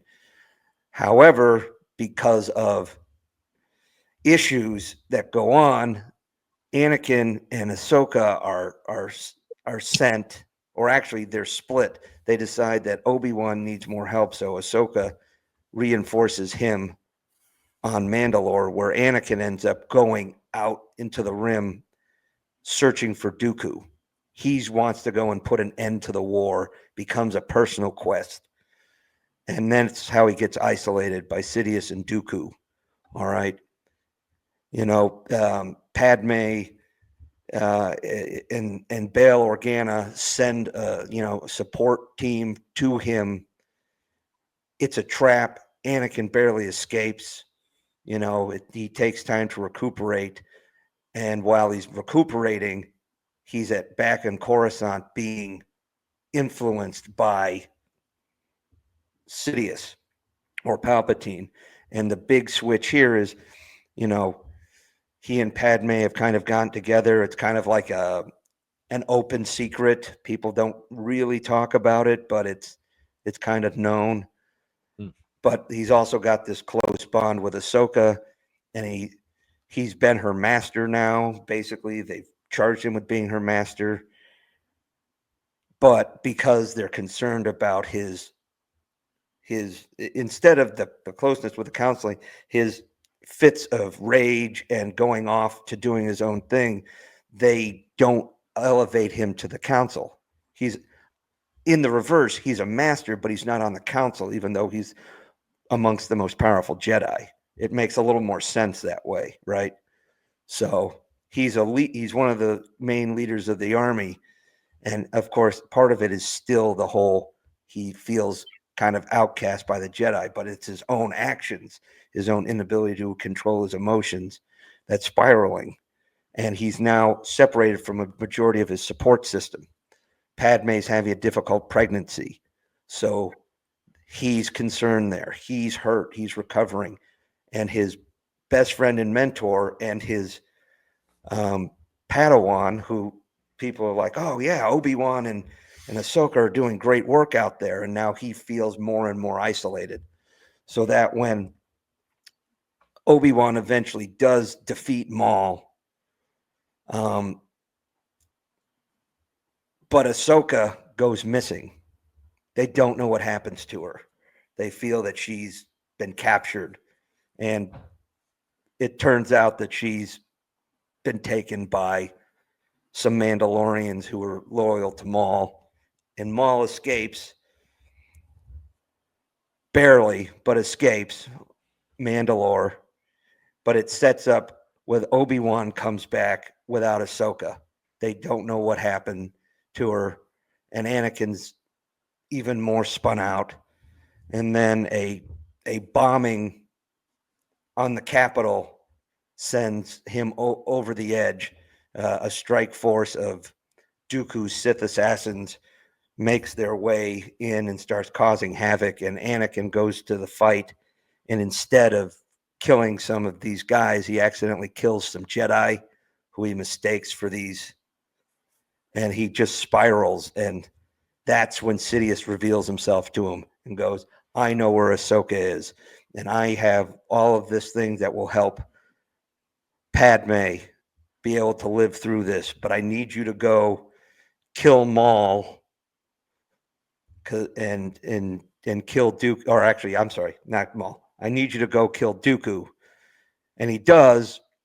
And when he kills Dooku, or as he's on his way to kill Dooku, the Jedi find out. So Anakin goes, or Obi-Wan goes to stop him because he knows that this is gonna send it over the edge. And then he kills Dooku. Obi-Wan tries to bring him back, but Anakin snaps, and that's when they have this huge brawl. Obi-Wan's wounded, but defeats him, but he's wounded. He escapes. Anakin's anguish is being felt throughout everything. And that's when Sidious flips the switch on Order 66. The two greatest leaders of the Jedi in the field are basically out of commission. And Order 66 goes down, and you start seeing these clones that you've been watching now for the better part of, the whole movie. People you've got to know now start attacking not just the Jedi, but everybody in the Republic, right? They turn on all of the allies and everything. And all of a sudden, the only people they listen to are Mandalorians. And now you have Palpatine with his Mandalorian shock troops and the clone army. They crush what's left of the separatists. But by that time, the Jedi are outnumbered and on the run. Most of the members are dead or in hiding. Anakin has been brought back, and he's so battered and scarred from his fights with Dooku and Obi-Wan that he barely remembers who he is. And in a moment of him trying to, seek out Padme, when it turns out that he sees Obi-Wan trying to evacuate her from Coruscant because it's in flames. He reaches out with the rage of the Force and just blasts them both. And of course, that's what kills Padme after she'd given birth to the kids. So Obi-Wan takes the kids and gets out of there. And at that point, having killed Padme directly and knowing it, now Anakin is done. And that's where you get Vader. A little long-winded. Right. I mean, you take the entire framework and just make it fit, including because you attach in the Clone Wars there. You attach in a lot of the other elements that they've pieced together on the back end and throw them back on the front end, and I think that works very well. I'm taking only the good things here now. Well, and I mean, I'm getting rid of all the additional shit that just end up not paying off. It's like this extra chaff that ends up being nowhere. It's just fluff for the movies. Yeah. Well, I think it kind of takes everything and it streamlines it, like you said, and it focuses on that central story and just really just kind of connects everything. So I mean, I agree. I think that was a great way to take it. Yeah. Yes. Just take everything and ramp it up. I agree. Sorry. I know I kind of went whole franchise mode there. Sorry. Well, I mean, if you want to keep one connect, I had to keep connecting. I'm sorry. Well, but it's the box that we've been given now. I mean, with all of the extra stuff that they've thrown in, like you have to take everything into consideration at this point. Yeah, the three originals existed before, and like people came up with all these series, but now they've thrown actual canon at us just in these other series and stuff. I mean, you got to take that into account. So, I mean, that's completely fair. And realistically, I think if you change anything about 3, I think that definitely is the play, is to take into account a lot of these extras that we get to see their stories on the sideline and just take them and put them in the main light. I think that's a huge part of the entire franchise as a whole, and I think that's a lot of what got missed that I think should have been hit a little more. Because even when the original trilogy was released, between that and when the prequels were released, I think Lucas had a lot of material even then he could have used and could have done differently, and he just didn't. And I think that would have helped a lot. Now, I think if I give credit anywhere in the original, prequels here, it's that last Mustafar scene is just it's strong, it's powerful, but the problem is a lot of the buildup isn't really what should get us there. And so I think fixing a lot of that buildup is what really gets us a better even Mustafar scene. Even if we still end up at Mustafar, I think we have to have a better lead up into that. And I think that's a big part of what would fix the third film, is just fixing a lot of the lead up into it, which is really what we talked about in the first 2 films, and then coming into this third one a little stronger. Yeah, I mean, especially, how of an important part Ahsoka was in the Clone Wars, that she wasn't in anything when it came to episode 3. No. To me, episode 3 should have also focused on that. Hey, he was ticked that the council let her leave. And that they let the things happen to her. I think that should have been in there. I think. Well, they tried to with the final arc of the Clone Wars. They tried to make it seem like it was going to fit with Revenge of the Sith. They did a decent job.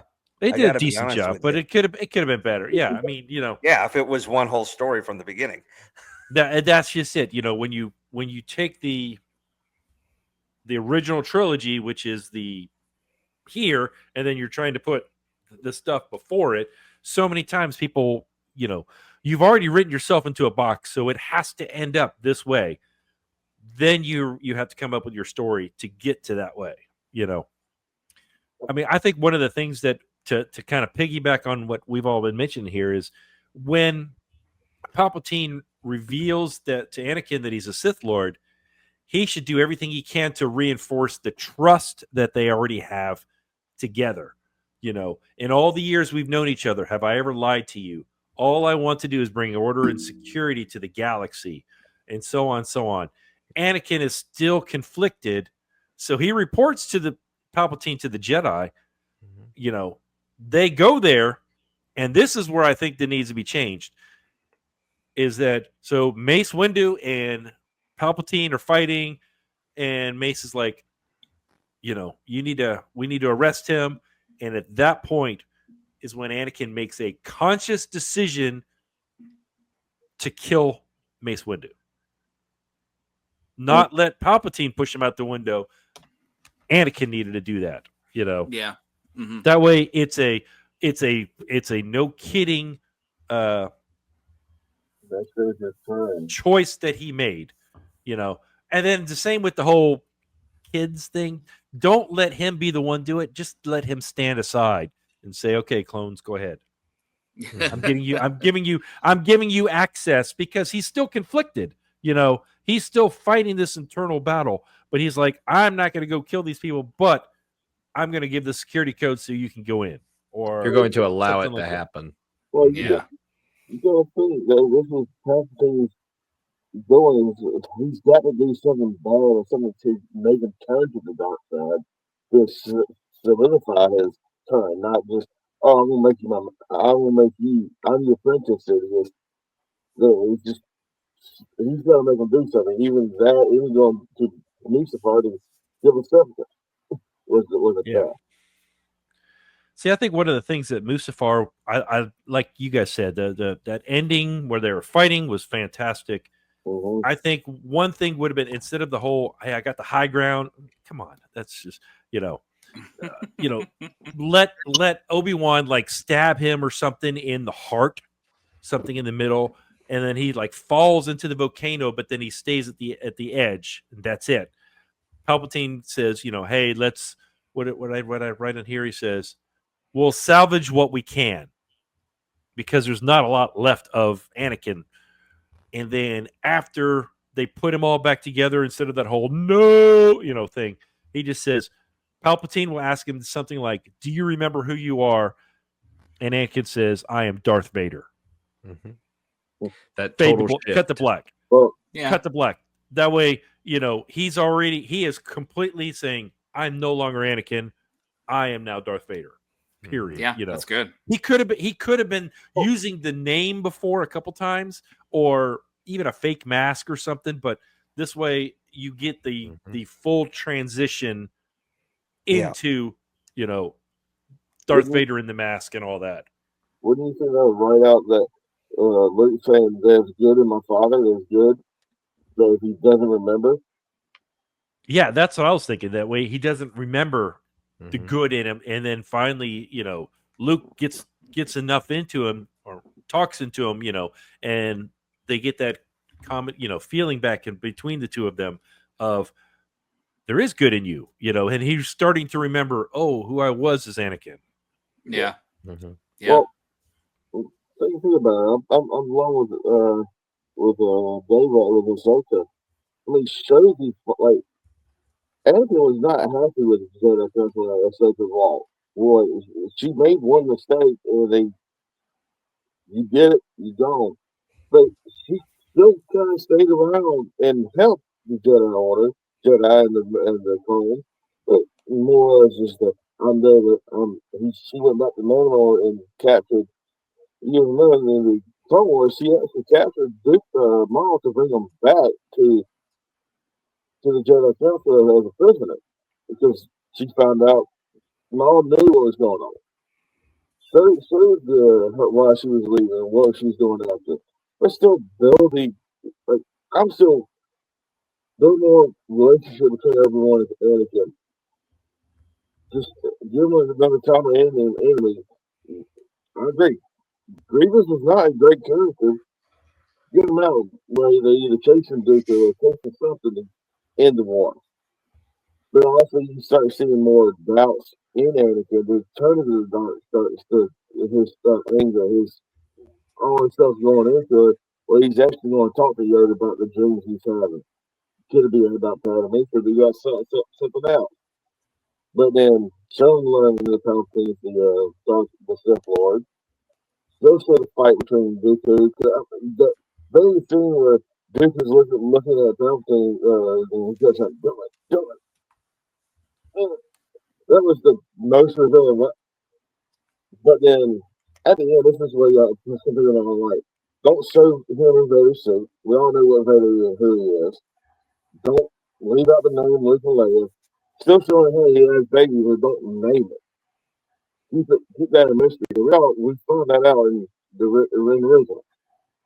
She can figure shit out. And then still end up at most part of that, but then leave it there.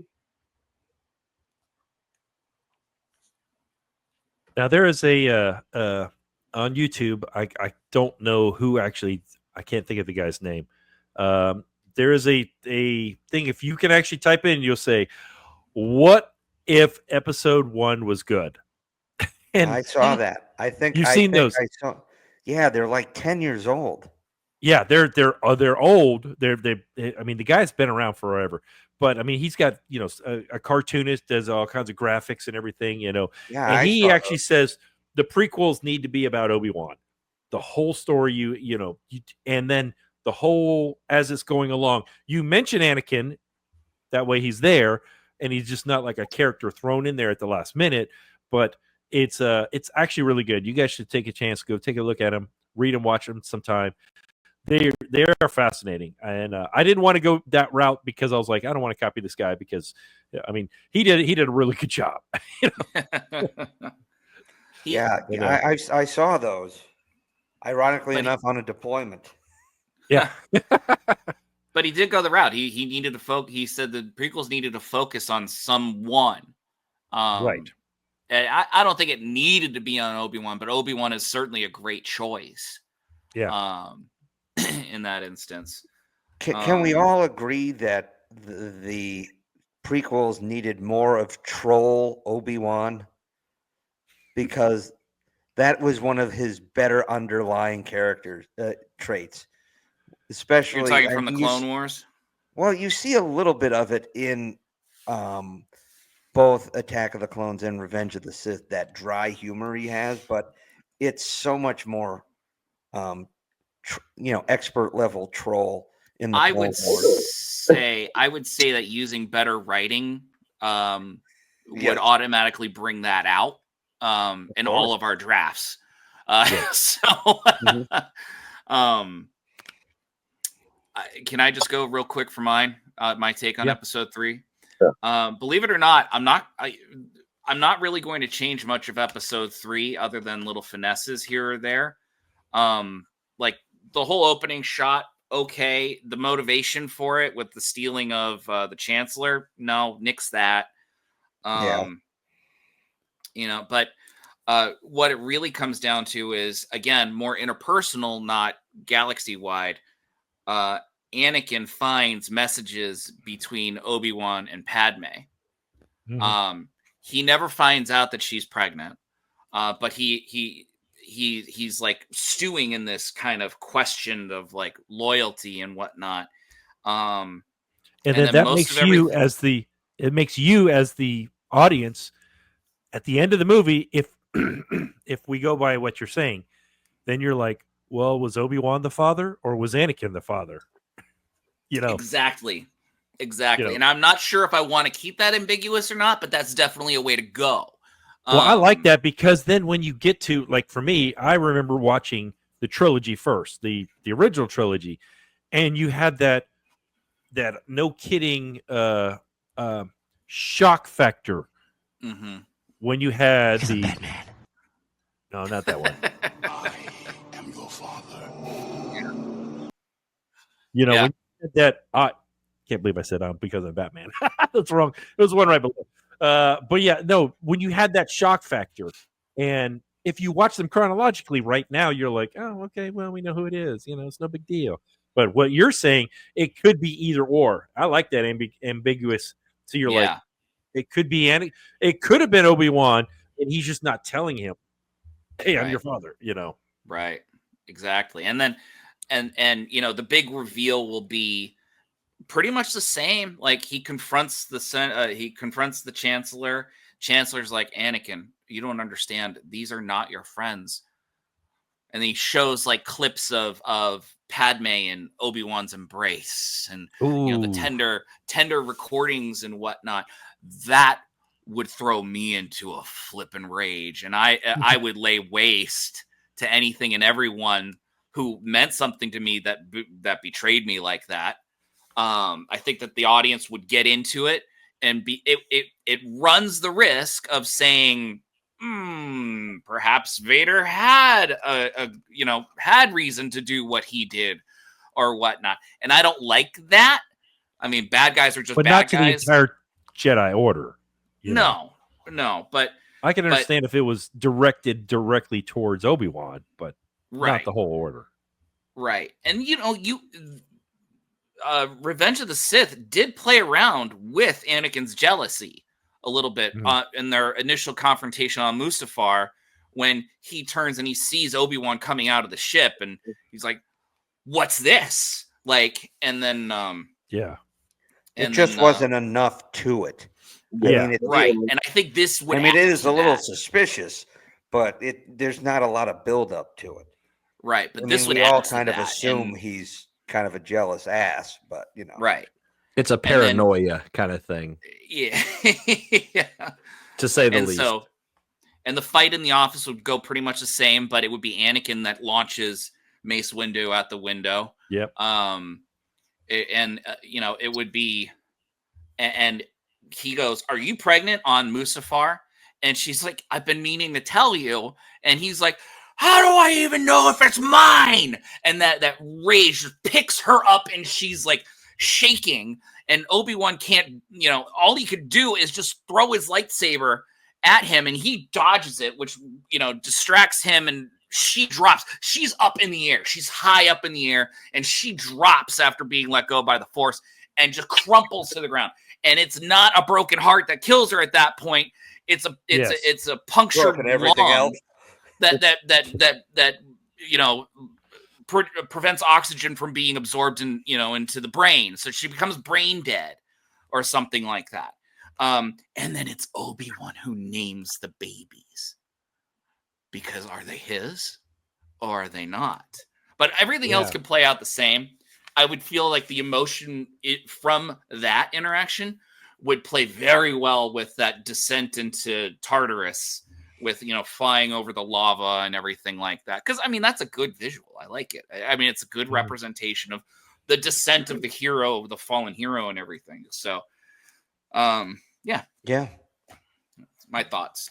I intentionally wanted to stay away from the larger universe that later came along, because at this point we didn't have any of that. Mandalore. I don't think Mandalore, did that exist in the EU? Yes. Yes. Okay. Still, I mean, it was all the way back in. I believe it was even mentioned in the original scripts. Yeah, but Mandalore actually is the. It's different than in the EU. It's different than kind of what you saw in the Book of Boba Fett and Mandalorian. It was different than that because it was a planet, and the Mandalore is the one that is in charge of the planet, and Boba Fett eventually becomes the Mandalore. Yeah. Okay. So it was different than what you got pushed, compared to what they did in the Clone Wars, but it was similar, if that makes sense. Yeah. Okay. So, does anybody else have anything else? If not, we've been going at almost 2 hours now, and that's a lot longer than we normally do. One quick thing. Yeah, go ahead. Behind the scenes, when Anakin, this is about keeping the original going. Anakin's in the went to Mustafar to get the separatists. They was not a blooper. They cut a scene. They didn't want. Forget who it wasn't somebody got killed in the conference room, but his body was in the control room. But then when he was fighting Obi-Wan, you see it in the conference room, laying on the floor. Well, they were throwing all sorts of things around. Maybe he was throwing bodies. This guy. I watched stuff. It was something saying that there was he didn't mean for that to be there, and they had to try to fix it somehow. And that body was in the control room, and then when Obi-Wan was fighting him in the conference room, it was laying there, like it was from the original shot. I didn't realize that. I don't know that much, like behind the scenes stuff of the prequels. and the sequels.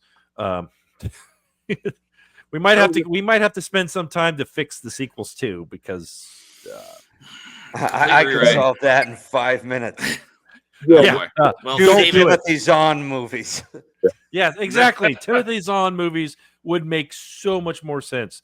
Well, but Mark Hamill was an aging actor. Harrison Ford wanted to be killed off. You know, I mean, he wanted to be killed off in Empire, Jedi, right? And they were like, "No, we're just going to put you in carbonite," you know, because we may want you again for the next movie, you know. Money. And, yeah. Oh, if you read some of the EU stuff, it's wild. I mean, like Han Solo becomes a alcoholic. He becomes really depressed. He's married to Leia, but Chewbacca dies at one point. So, and it just puts him in a tailspin. And Chewbacca was saving one of his kids to do it. So, the good one or the bad one? Well, the good one. One of the good ones. Yeah. Okay. Well, really, if you were looking at Zahn and looking there, it wasn't none of Leia Han Solo that went bad. It was one of Luke's. No, it was still Jason Solo. It was Jason Solo because there was twins, Jason and Jaina. They were, and Jaina. Oh, this wild. Jaina. She actually went and trained with Boba Fett. She knew she was going to have to fight him, and she went and trained with Boba Fett because Boba Fett is the only one. If you look at some of the comics from Dark Horse, he was the only one that could go toe to toe with Vader and come to a draw. Neither would win, but they were. But so she was like, okay, when it comes to the Force, I'm as powerful as he is, but I need something extra to stop him. So that's why she ended up training with Boba Fett. So it's I like that. It was such a better books. You know, I mean, the whole Mara Jade thing of how her and Luke meet. You know, that was good. Yeah, it was pretty good. I would pay 3 tickets just to see a movie with Mara Jade in it. I don't know about you guys, but. So anyway, so a couple of the guys are like, "Who? What?" I mean, you can see there. You can kind of see. Just Google it. Google the image. You'll thank me later. The Heir to the Empire trilogy is fantastic. It's all 100% non-canon, but it is fantastic. Yeah, Timothy Zahn was he did more for. I'm going to rephrase that. He did as much for Star Wars in the book realm as George Lucas did for the movies. You know, really, he's the one that got him off the ground. I mean, they had Splinter of the Mind's Eye, I think, was the very first book written. It wasn't written by him, but it was. Then he kind of picked up with the one DT was talking about was right after that, and it was the first trilogy book series, and it was fantastic. You know, and it's a standalone series where it is good enough, even if you didn't have the characters of Star Wars. Just its own series. Those 3 books are fantastic just to read.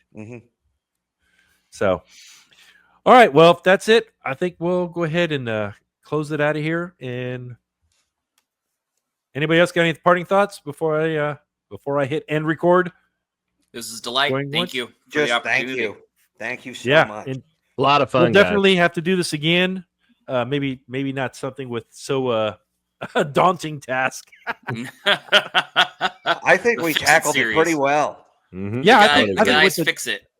Yeah, with all the different storylines and stuff, you know, I mean, we kind of fix it multiple ways, but I think Max said it the best is it's all about the writing. You know, you can have John Williams have some of the best music ever in there, but if it doesn't have a good story, you know, that keeps us entertained and that makes sense, it's not going to be well taken. So, yeah. All right, everyone. Until next time. Crash and burn. These Sci-Fi Guys is an independent broadcast by The Sci-Fi Guy Productions. Super Epic is music courtesy of Alexander Nakarita and is found on creatorchords.com. For more information on upcoming episodes, follow us on X at These Sci-Fi Guys. For our audio-only listeners, you can find us on Spotify and Apple Podcasts. Like, subscribe, or leave a comment to let us know how we're doing.